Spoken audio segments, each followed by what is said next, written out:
সংবাদ সবাইকে স্বাগত জানাচ্ছি। আমি ফিরোজ তোহা। শুরুতে সংবাদ শিরোনাম জানিয়ে দিব আমাদের হাতে থাকা সর্বশেষ গুরুত্বপূর্ণ আপডেট সংবাদ। ছাত্রলীগকে চাকরির সুযোগ করে দিতেই সরকার কোটা বাতিল করেছে বলে অভিযোগ করেছেন বিএনপি সিনিয়র যুগ্ম মহাসচিব অ্যাডভোকেট রুহুল কবির রিজভী। এরপর জানিয়ে দিব বাজেটে মূল্যস্ফীতির লক্ষ্যমাত্রা 6.5 এবং জিডিপি 6.75%। জানিয়ে দিব স্বাস্থ্যসেবায় গাফিলতি পেলেই ব্যবস্থা, বলছেন স্বাস্থ্যমন্ত্রী সামন্ত লাল সেন। এদিকে সংসদে 53তম বাজেট উপস্থাপন শুরু। 2024-25 অর্থবছরে প্রস্তাবিত বাজেট জাতীয় সংসদে উপস্থাপন শুরু করেছেন অর্থমন্ত্রী আবুল হাসান মাহমুদ আলী। এ বিষয়ে গুরুত্বপূর্ণ সংবাদ থাকবে বন্ধুরা। সম্পূর্ণ সংবাদটি জানতে ভিডিওটি না টেনে দেখতে থাকুন। এদিকে সাপের লেজে পা দিয়ে পুতিনকে খেপিয়ে তুলেছে বাইডেন। মার্কিন অস্ত্র ব্যবহার করে রুশ ভূখণ্ডে হামলার অনুমতি দিয়ে সাপের লেজে পা দিয়েছেন প্রেসিডেন্ট বাইডেন। ইউক্রেন যুদ্ধের শুরু থেকেই পরমাণু হামলার হুমকি দিয়ে আসছিল রাশিয়া। এমন হুমকির মধ্যে বাইডেনের এ অনুমতি কেবল যুদ্ধের পরিধি বাড়াবে বলে মনে করছে বিশ্লেষকেরা। এবং সর্বশেষ জানিয়ে দিব নরেন্দ্র মোদীর শপথ অনুষ্ঠান পেছোচ্ছে। টানা তৃতীয় মেয়াদে ভারতের প্রধানমন্ত্রী হচ্ছেন বিজেপির নেতা নরেন্দ্র মোদী। লোকসভার নির্বাচনে সংখ্যাগরিষ্ঠ দলের নেতা হিসেবে সরকার গঠন করতে যাচ্ছেন বর্ষিয়ান এই নেতা। নরেন্দ্র মোদীর শপথ অনুষ্ঠান পেছানো হয়েছে। 8 জুন শপথ নেয়ার কথা থাকলেও একদিন পিছিয়ে যেতে পারে বলে জানিয়েছে একটি নির্ভরযোগ্য সূত্র। দিল্লির একটি নির্ভরযোগ্য সূত্র এসব তথ্য আজ প্রকাশ করেছে। প্রিয় দর্শক, এতক্ষণ শুনছিলেন সংবাদ শিরোনাম, এবারে বিস্তারিত।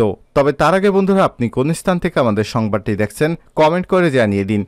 এই সংবাদ সম্পর্কে আপনার মূল্যবান মতামত। প্রিয় দর্শক, আপনি যদি আমাদের চ্যানেলে নতুন হয়ে থাকেন, ভিডিওটি দেখতে দেখতে চ্যানেলটি সাবস্ক্রাইব করে রাখুন, যাতে করে আমাদের লেটেস্ট আপডেট সংবাদগুলো সবার আগে আপনার কাছে পৌঁছে যায়। এবারে বিস্তারিত। ছাত্রলীগকে চাকরির সুযোগ করে দিতেই কোটা বাতিল করেছে সরকার, রিজভী। ছাত্রলীগ যুবলীগকে চাকরির সুযোগ করে দিতেই আওয়ামী লীগ সরকার কোটা পদ্ধতি বাতিল করেছে এমন মন্তব্য করেছেন বিএনপির সিনিয়র যুগ্ম মহাসচিব অ্যাডভোকেট রুহুল কবির রিজভী। এ সময় তিনি বলেন, কোটা বাতিলের জন্য দেশের তরুণ ছাত্র সমাজ আন্দোলন সংগ্রাম করেছিল। তাদের আন্দোলনের মুখে সরকার কোটা বাতিল করতে বাধ্য হয়েছিল।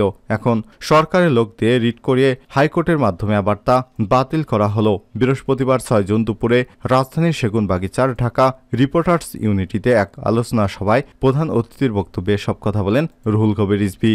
বিএনপির প্রতিষ্ঠাতা প্রয়াত রাষ্ট্রপতি জিয়াউর রহমানের 43তম শাহাদাত বার্ষিকী উপলক্ষে জাতীয়তাবাদী তাঁতি দলের উদ্যোগে এই আলোচনা সভা অনুষ্ঠিত হয়। রুহুল কবির রিজভী আরও বলেন, মুক্তিযুদ্ধ কোটার নামে বাবা ছাত্রলীগের সভাপতি ছিলেন এখন আওয়ামী লীগ নেতা, মামা আওয়ামী লীগের এমপি, খালু আওয়ামী লীগের স্থানীয় নেতা। এদেরকে ঢুকানোর জন্যই এই প্রক্রিয়া চলমান রয়েছে। রাষ্ট্রপতি জিয়াউর রহমান প্রসঙ্গে রুহুল কবির রিজভী বলেন, জিয়াউর রহমান ছিলেন ক্ষণজন্মা। তিনি কৃষি, শিল্প, শিক্ষা, অর্থনীতি সহ প্রতিটি ক্ষেত্রে যুগান্তকারী বিপ্লব ঘটিয়েছিলেন। বর্তমান সরকার দেশে লুটপাটের রাজত্ব কায়েম করেছে।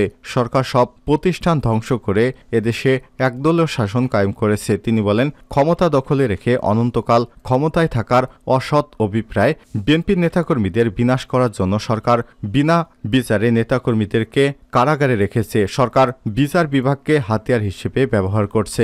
বিএনপির এই জ্যেষ্ঠ নেতা আরও বলেন, বেনজিরকে দিয়ে সরকার বিএনপির কত নেতাকর্মী, অঙ্গ সংগঠনের নেতাকর্মী, শ্রমিক থেকে শুরু করে কতজনকে যে অপহরণ করেছে, বিচার বহির্ভূত হত্যা করিয়েছে। এই ঘটনাগুলো আজিজ এবং বেনজির সাহেবের।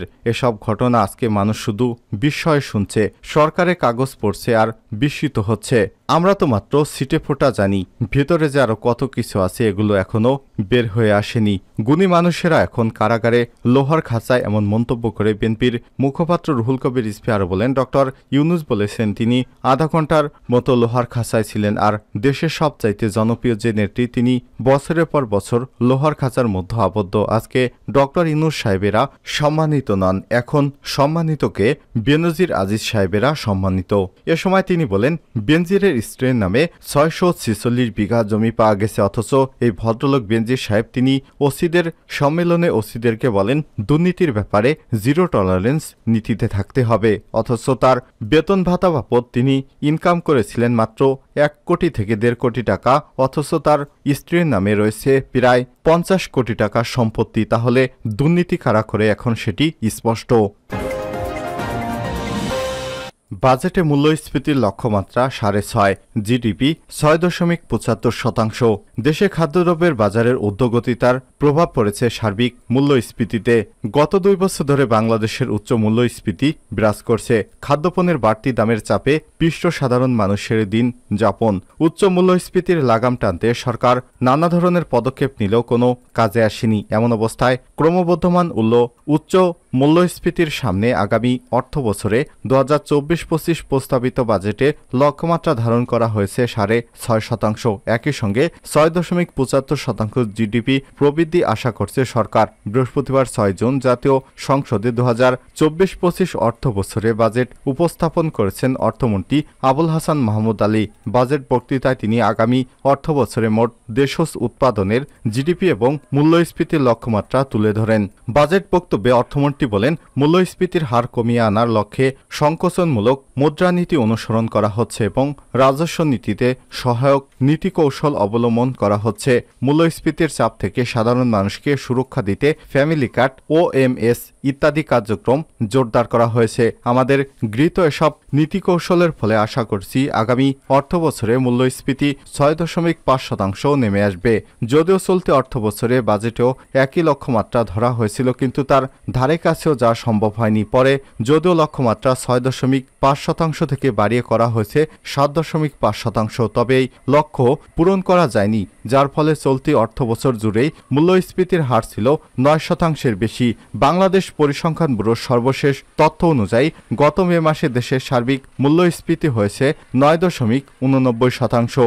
জিডিপি প্রবৃদ্ধির বিষয়ে আবুল হাসান মাহমুদ আলী বলেছেন, 2009-10 অর্থবছর হতে 2022-23 অর্থবছর এ পর্যন্ত বাংলাদেশের গড় প্রবৃদ্ধির হার ছিল 6.7%।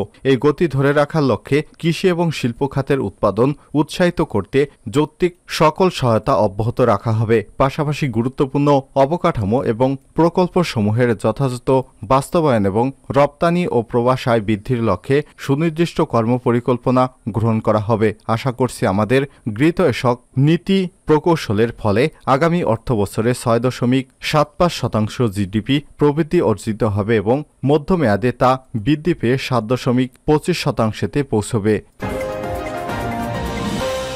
স্বাস্থ্যসেবায় গাফিলতি পেলেই ব্যবস্থা। স্বাস্থ্যমন্ত্রী, উপজেলা পর্যায়ে স্বাস্থ্যসেবার মান বাড়াতে হবে। এখানে কোনো রোগী সরকারি সেবা থেকে বঞ্চিত হলে এর দায় সংশ্লিষ্ট কর্মকর্তাদের নিতে হবে। কোনো ধরনের গাফিলতি থাকলে কঠোর শাস্তি পেতে হবে বলে হুঁশিয়ারি দিয়েছেন স্বাস্থ্য এবং পরিবার পরিকল্পনা মন্ত্রী ডাক্তার সামন্তলাল সেন। বৃহস্পতিবার 6 জুন সকালে রূপগঞ্জ উপজেলা স্বাস্থ্য কমপ্লেক্সের সেবার মান এবং রোগীদের হালচাল পরিদর্শনে এসে এক মতবিনিময় সভায় প্রধান অতিথির বক্তব্যে সব কথা বলেন তিনি। লাইসেন্সবিহীন বেসরকারি হাসপাতাল বন্ধের অভিযানে আগের মতোই চলবে, তাই অনিয়ম পেলেই ব্যবস্থা নেওয়া হবে উল্লেখ করে স্বাস্থ্যমন্ত্রী বলেন, মনে রাখতে হবে জীবন একটাই, এটা নিয়ে চিকিৎসার নামে কোনো প্রকার হয়রানি মেনে নেওয়া হবে না। হুঁশিয়ারিতে মন্ত্রী বলেন, কমিউনিটি ক্লিনিককে আরও সক্রিয় হতে হবে। সরকার কাজ করছে, তবে উপজেলা পর্যায়ে যতগুলো হাসপাতাল দেখলাম তার মাঝে রূপগঞ্জের এই হাসপাতালটির সার্বিক পরিবেশ ভালো। রোগীরা যাতে সেবা বঞ্চিত না হয় সেদিকে খেয়াল রাখার নির্দেশনা দিচ্ছি। সংসদে 53তম বাজেট স্থাপন শুরু। 2024-25 অর্থবছরে প্রস্তাবিত বাজেট জাতীয় সংসদে উত্থাপন শুরু করেছেন অর্থমন্ত্রী আবুল হাসান মাহমুদ আলী। বৃহস্পতিবার 6 জুন বিকাল 4টায় জাতীয় সংসদ ভবনে স্পিকার শিরিন শারমিন চৌধুরীর সভাপতিত্বে বাজেট অধিবেশন অনুষ্ঠিত হয়। পরে বিকাল 4:30টায় অর্থমন্ত্রী বাজেট উত্থাপন শুরু করেন। এবারের বাজেটের আকার 7,97,000 কোটি টাকা। বাংলাদেশের ইতিহাসে এটি 53তম 21তম বাজেট। আওয়ামী লীগ সরকারের টানা চতুর্থ মেয়াদের প্রথম বাজেট এবং প্রধানমন্ত্রী শেখ হাসিনার নেতৃত্বাধীন সরকারের পক্ষে 21তম বাজেট এটি।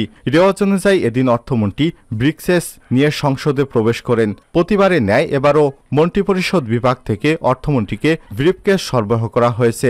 আবুল হাসান মাহমুদ আলী বাজেট ডকুমেন্টস নিয়ে সংসদ অধিবেশন কক্ষে প্রবেশ করেছেন।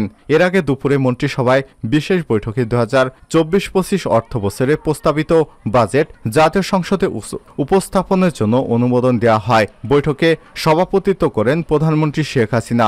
সকাল 10:30টার দিকে 2024-25 অর্থ বছরের জন্য প্রস্তাবিত বাজেট উত্থাপন করতে রাজধানীর ইস্কাটন গার্ডেন রোডে সরকারি বাসভবন থেকে রওনা দেন অর্থমন্ত্রী। পরে পৌনে 11টার দিকে সংসদে পৌঁছান তিনি।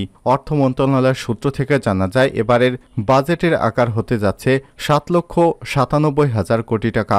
নতুন অর্থ বছরে সরকার ব্যয় বাড়াতে চায় আগের বছরের 2023-24-এর চেয়ে প্রায় 36,000 কোটি টাকা। 2023-24 অর্থ বছরের বাজেটের আকার ছিল 7,61,000 কোটি টাকা।